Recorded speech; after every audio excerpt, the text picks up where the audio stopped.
Welcome to Butterflies of Wisdom, everyone. I hinted at this episode earlier today in a previous episode, but I have Mr. Jacob Holt with me. Mr. Jacob Holt is the host of the Abilities podcast. Both Juan Carlos Gil and myself have been on the Abilities podcast.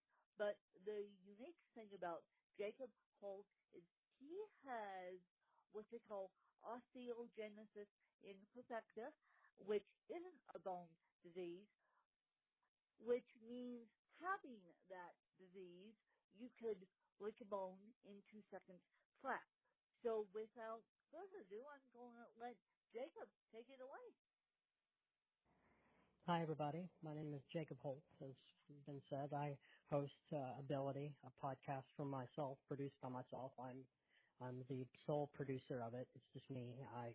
I record, edit the whole 9 yards with it. It's a lot of fun. It's a blast. It's just me and another person talking about their life and their stories, and it's a very personal thing. I'm very proud of it. So thanks for having me here. Well, you're welcome. And for those who do not know what osteogenesis imperfecta is, please explain. Well, osteogenesis imperfecta, to simplify it, it just means that your bones break easier. It's a collagen disorder that makes your bones effectively softer. It's a wide scale from type 1 to where most people you wouldn't notice who have type 1 to people who have type 2 who unfortunately don't live very long. So I have type 3. It's one of the more severe types, although I've done very well for myself. I live on my own. My life has worked out really well. I consider myself very lucky. There are other people who have OI and who have a lot worse time of it. So I consider myself very lucky. Well, as I said, I grew up with a friend with OI, and so I have personal experience with OI, and that means that my friend way back when had food allergies. Does that have something to do with OI, or just because of the lack of bone strength, or is that just something else entirely? I'm not aware of that food allergy. You know people who have food allergies and have OI. I don't think they're directly related.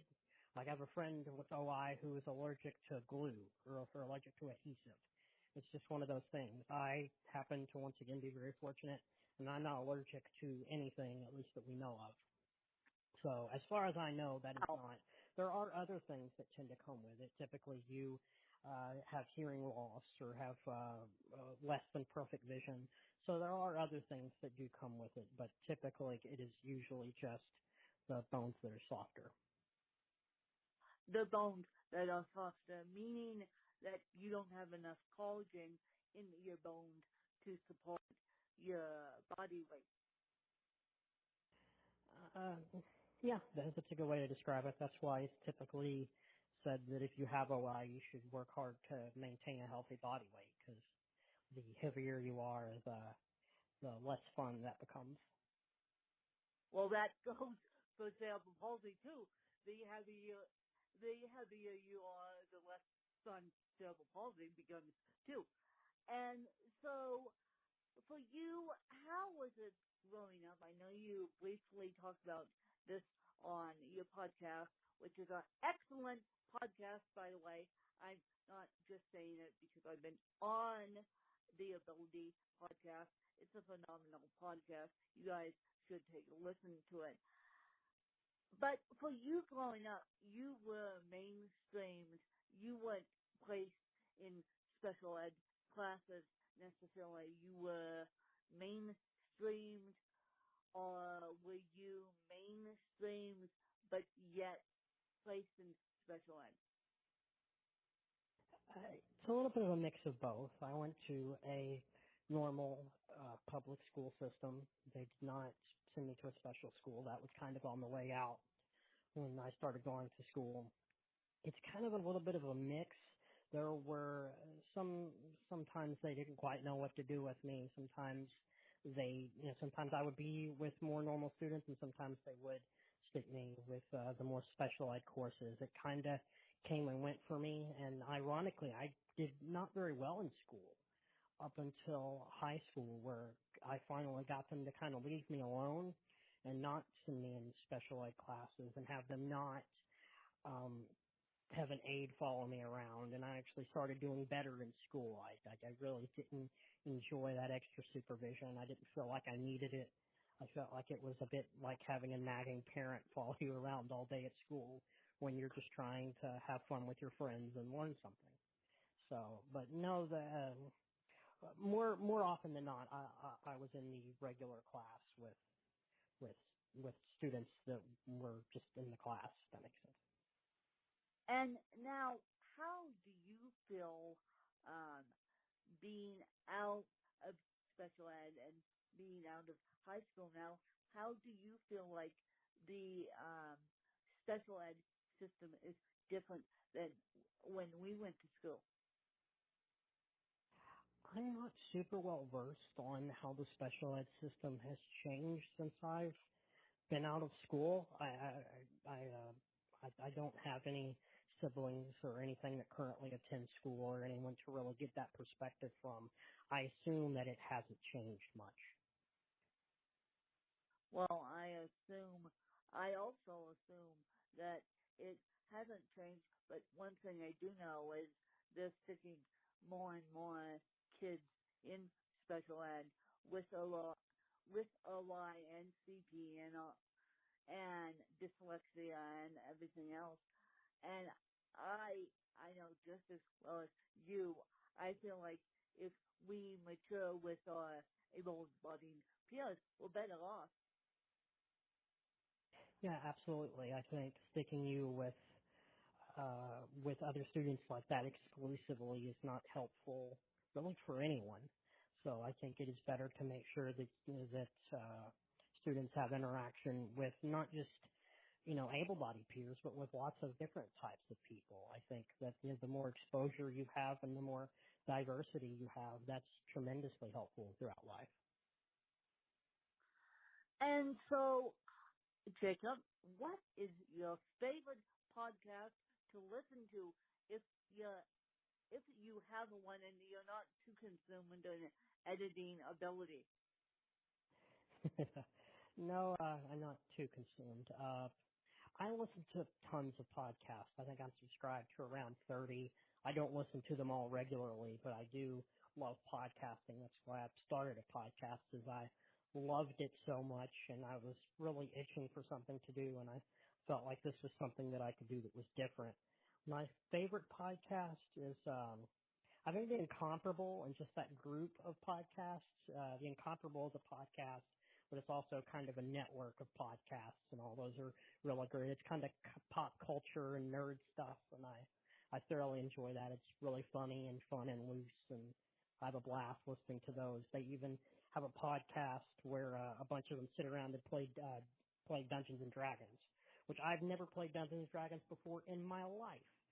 But it's just hilarious to listen to. So I thoroughly enjoy The Incomparable as kind of this treat that I get to enjoy, and I feel like I get to participate in, even just as a listener.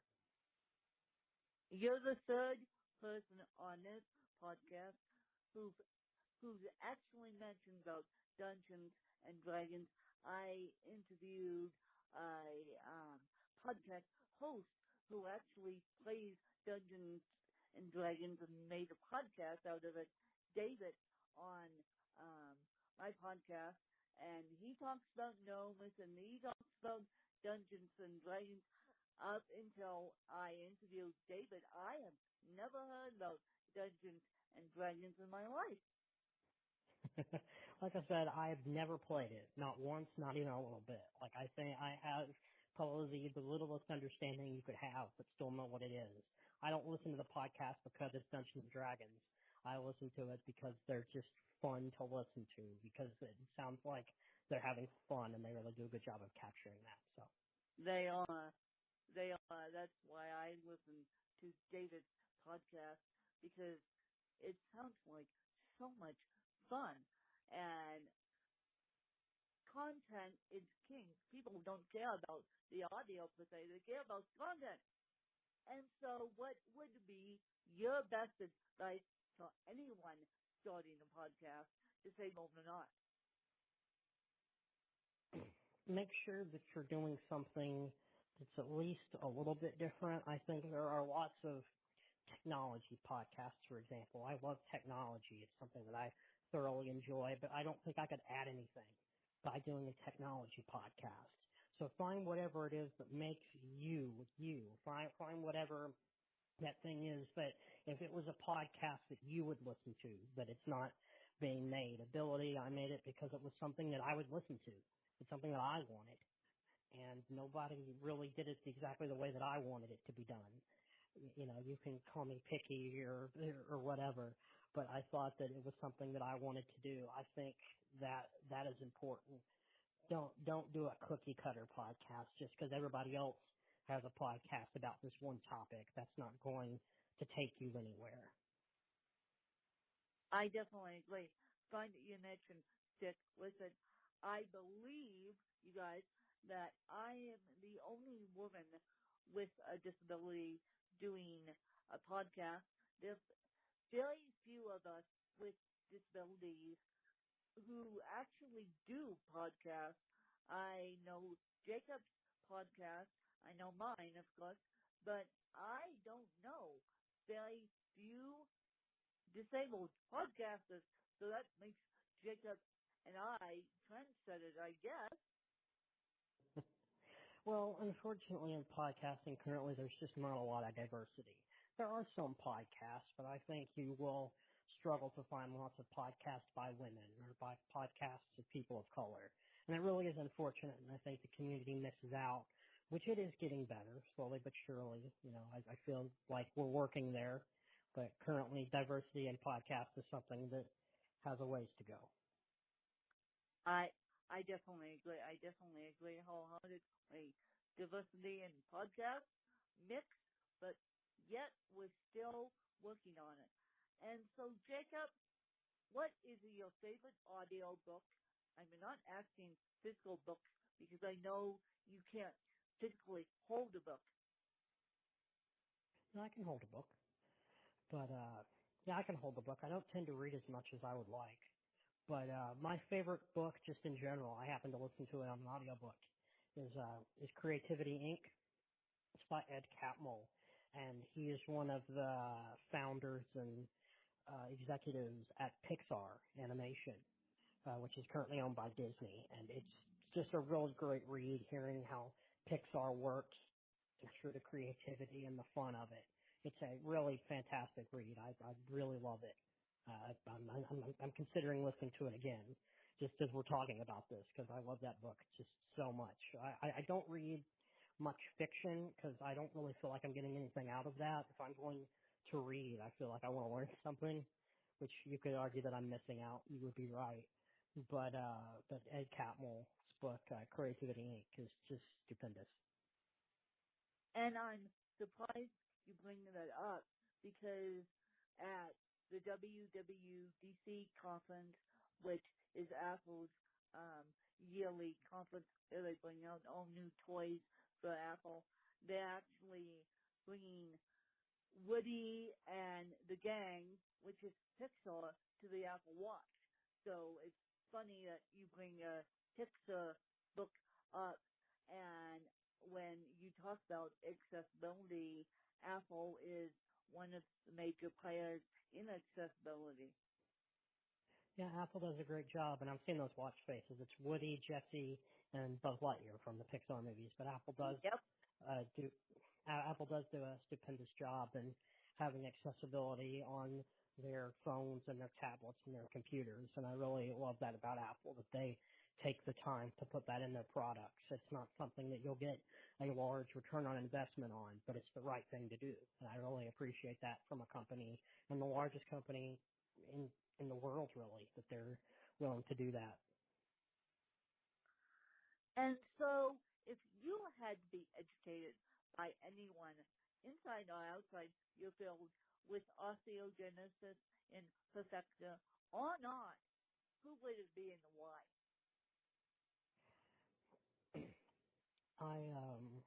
In or outside my field, is to be.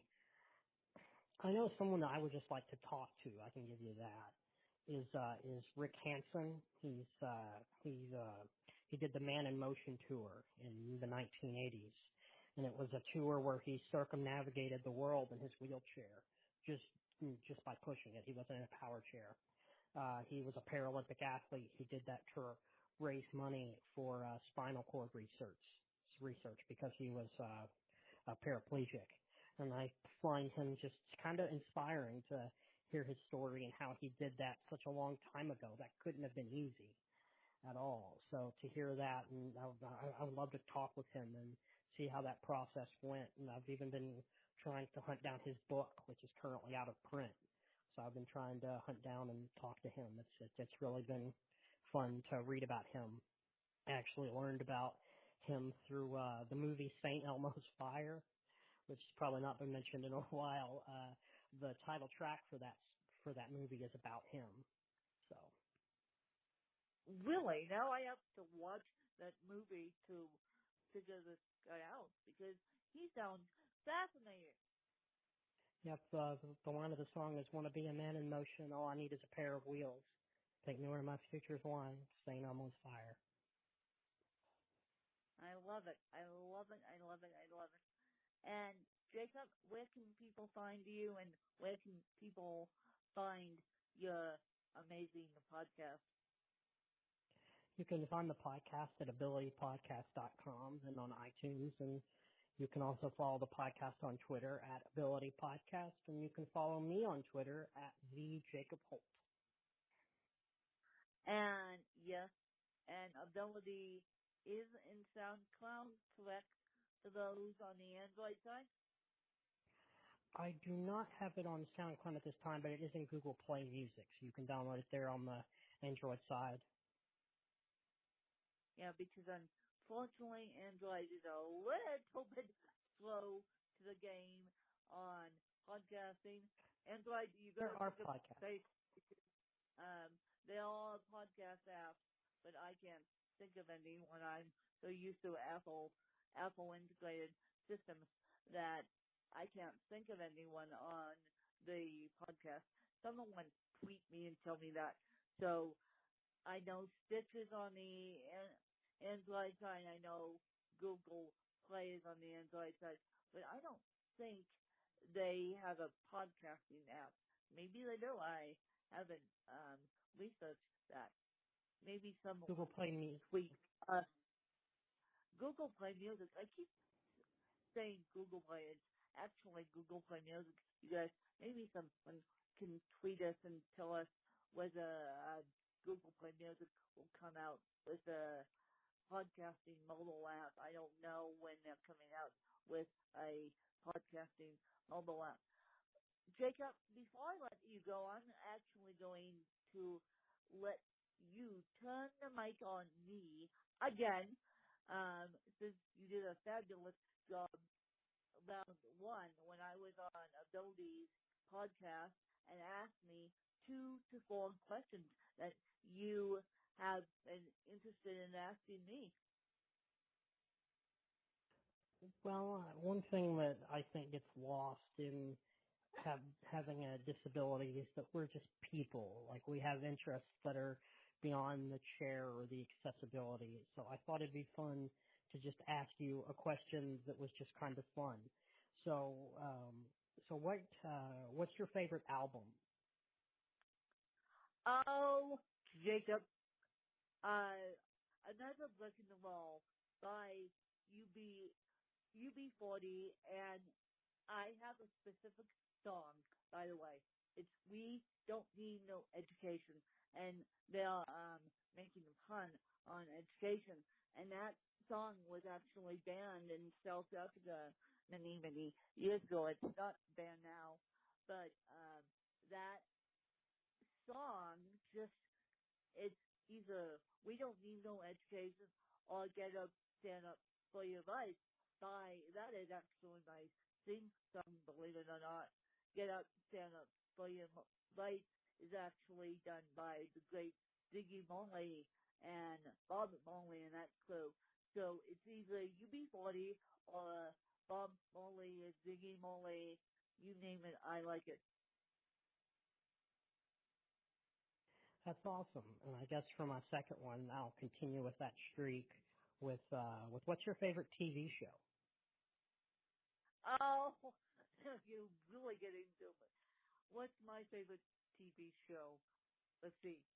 I love good reality TV, i.e. The Real Housewives of Orange County, i.e. The Real Housewives of New York. Thank you. So now you know my guilty pleasure.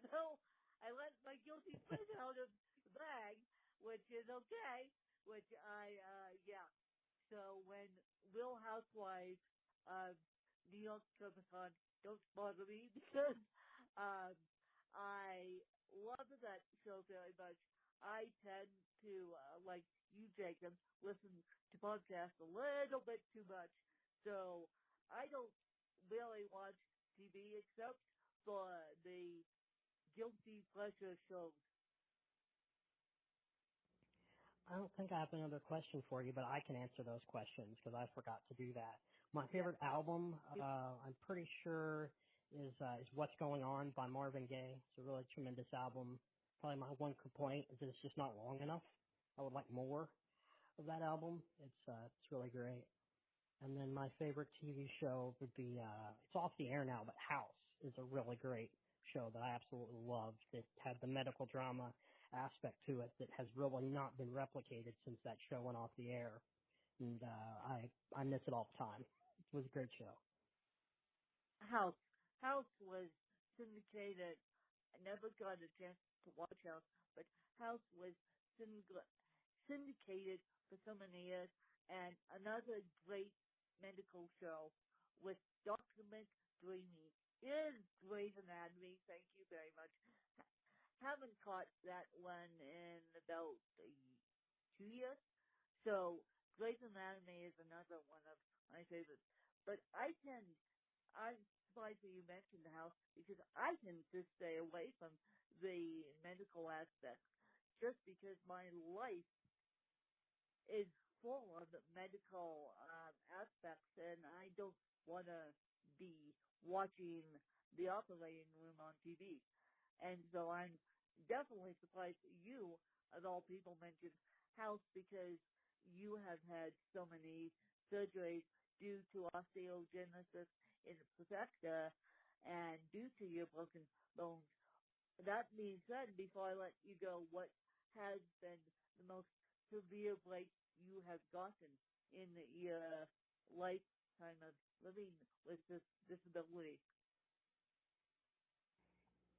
My most severe break was almost certainly my grandfather was carrying me out to the car and all twisted and he fell. And my right femur split in half and it was my left humerus. And my right humerus was already broken. Your humerus is your upper arm, above your elbow. So I had broken my upper right humerus a few weeks earlier, and then he falls with me, and we break my leg and the other humerus. I think that was a couple days in the hospital. I think about 6 weeks in a cast. I had to have surgery on my arm. It was a good time. I don't think I did it again, but it was a good time. Don't think you would do it again. And he's apologized since, probably, but because I'm always there was no need. There was no need for him to apologize. Sorry, continue. Oh, there was no need for him to apologize. Of course, it was an accident. Of course, he felt bad. I remember myself falling down a set of stairs.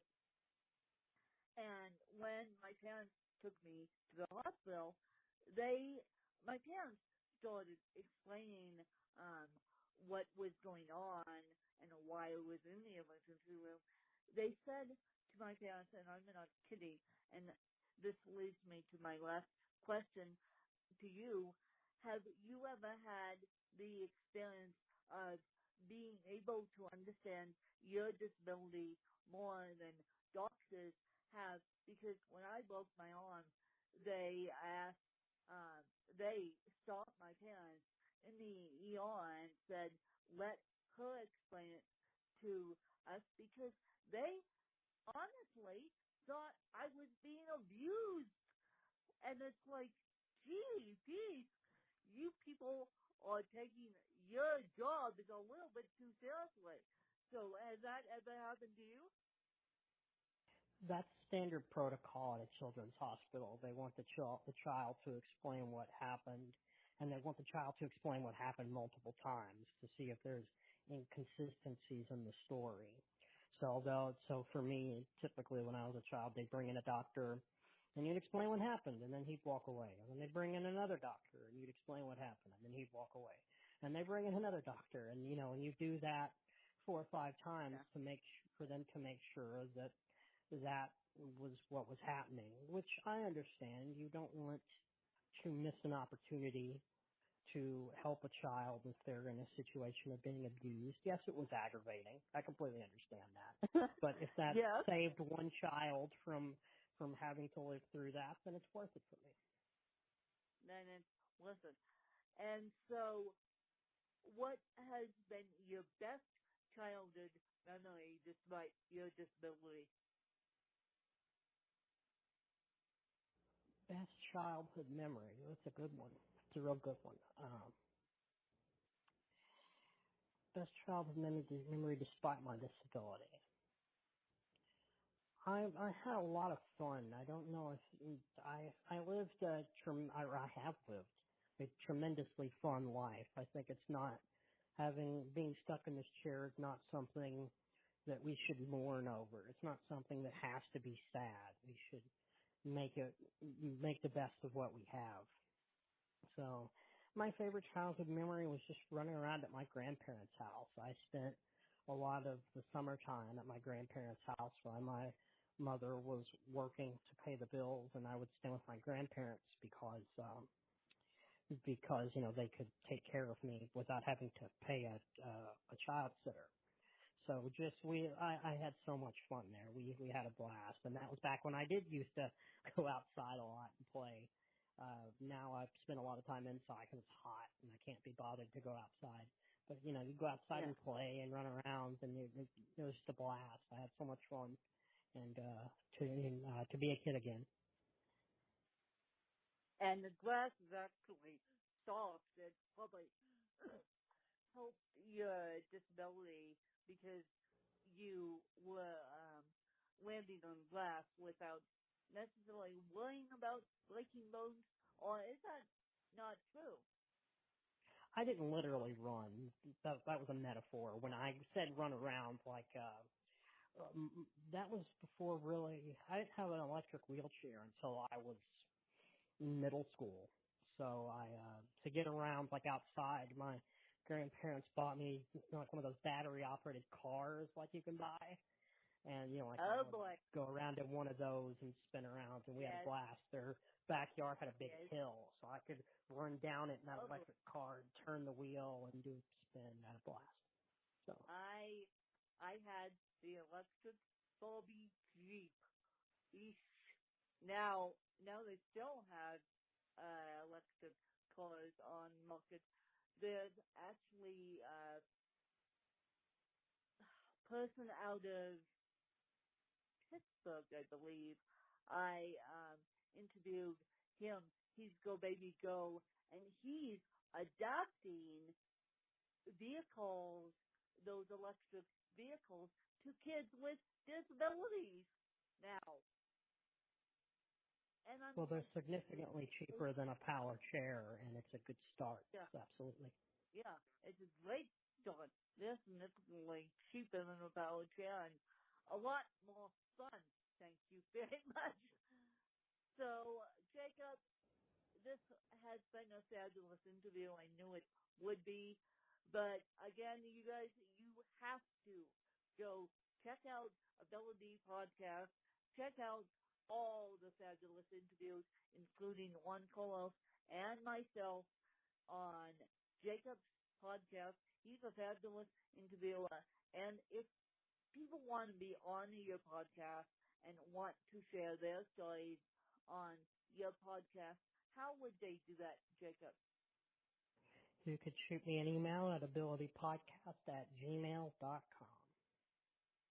abilitypodcast@gmail.com, and we will have that information. I'm presuming that your email is hooked up to your website.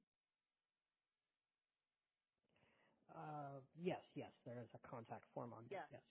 So, yeah, people could get through that way, and I truly appreciate your time, Jacob, and I hope you have a tremendous day.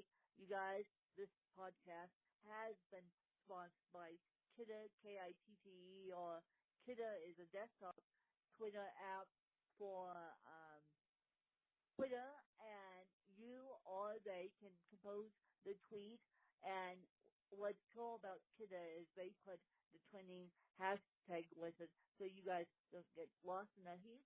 And again, I thank Jacob for coming on and sharing his story and just having a lot of fun with me. I got to be interviewer Jacob now. But as I said, go listen to his podcast. He would really appreciate it. And please leave a review for the Ability Podcast. All that does is help in the iTunes ranking, and please leave a review for Butterflies of Wisdom. All that does is help in the ranking, and thanks to you guys.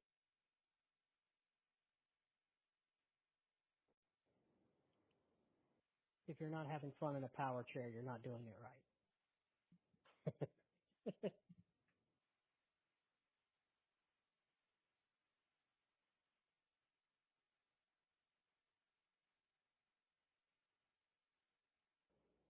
Are we done?